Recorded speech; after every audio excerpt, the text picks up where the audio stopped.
Hey there, coffee lovers, and like a lot of you, I can't imagine my day without a good cup of coffee. It's the warm hug I need to get going in the morning. But have you ever stopped to think about where this beloved beverage comes from? Or how about the impact it has on the world? Well, today we're diving deep into the world of coffee, with 10 surprising facts that you probably didn't know. We'll uncover the legends, the science, and the global impact of this fascinating bean.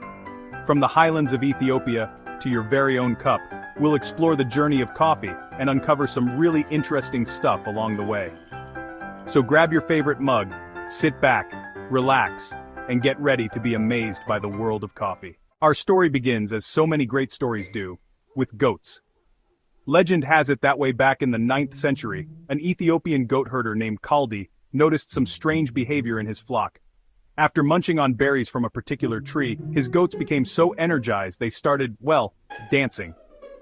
Kaldi, being a curious fellow, decided to try these magical berries himself. And let's just say he was pretty energized too. Word of these energizing berries spread, and eventually, they reached a local monastery. Now, monks were all about staying awake for those late-night prayers, so they decided to make a drink from these berries. And, boom! The world's first cup of coffee was brewed. Okay, it probably wasn't that simple, but the legend of Kaldi and his dancing goats is a fun way to imagine the discovery of coffee. From those humble beginnings in the Ethiopian highlands, coffee has become a global phenomenon, enjoyed by billions of people every single day. Now, let's talk about the elephant, or rather, the civet in the room. Kopi Luwak, considered the most expensive coffee in the world, has a very unique production process. You see, Kopi Luwak coffee beans are actually, wait for it, eaten, and then, pooped out by a small mammal called a civet. These civets have a taste for ripe coffee cherries, but their digestive system can't break down the beans. So, what comes out the other end are partially digested coffee beans, which are then collected, cleaned, thoroughly, we hope, roasted, and brewed into a highly sought-after cup of coffee. The idea is that the civet's digestive enzymes ferment the beans, giving Kopi Luwak its supposedly smooth, less bitter flavor. Whether or not it's worth the hefty price tag, we're talking hundreds of dollars per pound, is a matter of personal taste and, your tolerance for unusual sourcing methods. But hey, it's a fascinating example of how diverse and, let's be honest, kind of weird the world of coffee can be. Let's be real, coffee is more than just a drink, it's a global obsession. The numbers don't lie. People love their caffeine fix. Did you know that over 2.25 billion cups of coffee are consumed worldwide every single day? That's enough to fill up the entire Great Pyramid of Giza almost 3 times over. And speaking of pyramids, imagine a pyramid made entirely of coffee beans. That's how much coffee is produced globally each year. A whopping 10 million tons. While Finland takes the crown for the most coffee-loving nation per capita, with the average Finn consuming a staggering 4 cups a day, Brazil reigns supreme as the world's largest coffee producer. So the next time you take a sip of your coffee, remember, you're part of a massive global community, united by our love for this caffeinated beverage. Okay, we've talked about the history, the weirdness, and the global obsession, but what about coffee's impact on our health? Good news, coffee lovers.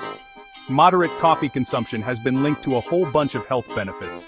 Studies have shown that coffee can improve cognitive function, boost your mood, and even protect against diseases like type 2 diabetes, Parkinson's, and Alzheimer's.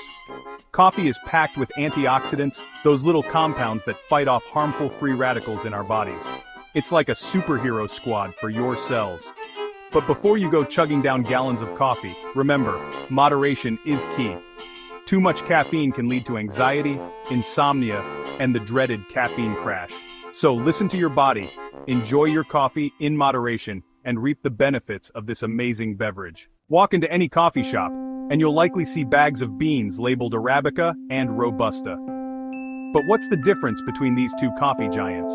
Arabica, the reigning king of the coffee world, accounts for about 60% of global production. Known for its smooth, balanced flavor with notes of chocolate and caramel, Arabica beans are like the sophisticated older sibling. Robusta, on the other hand, is the bold, intense younger sibling. With twice the caffeine content of Arabica, Robusta beans pack a punch and have a slightly more bitter, earthy flavor. While Arabica beans thrive in higher altitudes and require a bit more TLC to grow, Robusta plants are more resilient and can handle harsher conditions. Ultimately, the choice between Arabica and Robusta comes down to personal preference. Do you prefer a smooth, nuanced cup or a bold, caffeine-packed experience? As much as we love our daily cup of joe, it's important to acknowledge the environmental impact of coffee production. From deforestation to water usage and greenhouse gas emissions, the journey of coffee from bean to cup can leave a significant ecological footprint. The good news is that there are ways to enjoy our coffee more sustainably. Look for coffee certified by organizations like the Rainforest Alliance or Fair Trade, which promote environmentally friendly farming practices and fair wages for farmers. Supporting local coffee roasters who prioritize sustainability is another great way to reduce your coffee's carbon footprint. By making conscious choices about the coffee we buy and consume, we can help protect our planet while still enjoying our favorite beverage. Coffee isn't just a drink, it's a cultural experience. From the bustling coffee houses of Vienna to the traditional coffee ceremonies of Ethiopia, coffee plays a unique role in societies around the world. In Italy, espresso reigns supreme, often enjoyed as a quick shot at the bar. In Turkey, coffee is brewed in a sezve, a small, long-handled pot, and served in small cups with a side of Turkish delight. In Mexico, café de olla, coffee brewed with cinnamon and piloncillo, is a beloved tradition.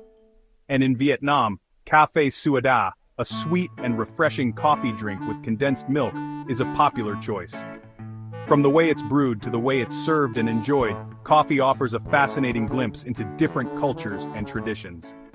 Coffee houses, those beloved gathering places for coffee enthusiasts, have a long and fascinating history. The first coffee houses, known as kahvehanes, emerged in 15th century Yemen, quickly becoming centers of social life. By the 17th century, coffee houses had spread throughout Europe, evolving into hubs for intellectual discussion, political debate, and even business transactions. In fact, some of the earliest stock exchanges were born in coffee houses. Today, coffee houses continue to be important social spaces, offering a place to connect, work, or simply enjoy a good cup of coffee. From cozy independent shops to global chains, coffee houses remain an integral part of our urban landscapes. Let's face it, coffee and productivity go hand in hand. That caffeine kick can be just what we need to power through a long day or tackle a challenging task. But how exactly does coffee boost our productivity? Well, caffeine, a natural stimulant, works its magic by blocking adenosine, a neurotransmitter that makes us feel tired. This, in turn, increases the release of other neurotransmitters like dopamine and norepinephrine, which boost our mood, alertness, and focus. But remember, just like with everything else, moderation is key. Too much caffeine can lead to anxiety, jitters, and the dreaded caffeine crash, which can actually hinder productivity. So, enjoy your coffee strategically, time your caffeine intake wisely, and let it fuel your productivity without overdoing it. For those who love the taste of coffee but want to avoid the caffeine jitters, decaf coffee offers a tempting alternative. But how do they remove the caffeine from those beans? There are a few different methods of decaffeination, but most involve using solvents like methylene chloride or ethyl acetate to extract the caffeine from the green coffee beans. Don't worry though, these solvents are used in small amounts and are mostly removed during the decaffeination process. The decaffeinated beans are then roasted, ground, and brewed just like regular coffee. While decaf coffee isn't completely caffeine-free, it usually contains around 2 to 5 milligrams of caffeine per cup. It offers a significantly lower caffeine content than regular coffee. So, if you're sensitive to caffeine or simply prefer to avoid it, decaf coffee can be a great way to enjoy the flavor of coffee without the buzz. Wow! We've covered a lot of ground today, from dancing goats to decaf, exploring the fascinating world of coffee. Who knew there was so much to learn about this beloved beverage? I hope you enjoyed this caffeinated journey as much as I did. If you did, don't forget to give this video a thumbs up, subscribe to my channel for more interesting content, and share this video with your fellow coffee lovers. Until next time, keep exploring, keep learning, and keep enjoying your daily dose of coffee. Thanks for watching. If you enjoyed these coffee facts, don't forget to like, comment, and subscribe for more interesting videos. See you next time.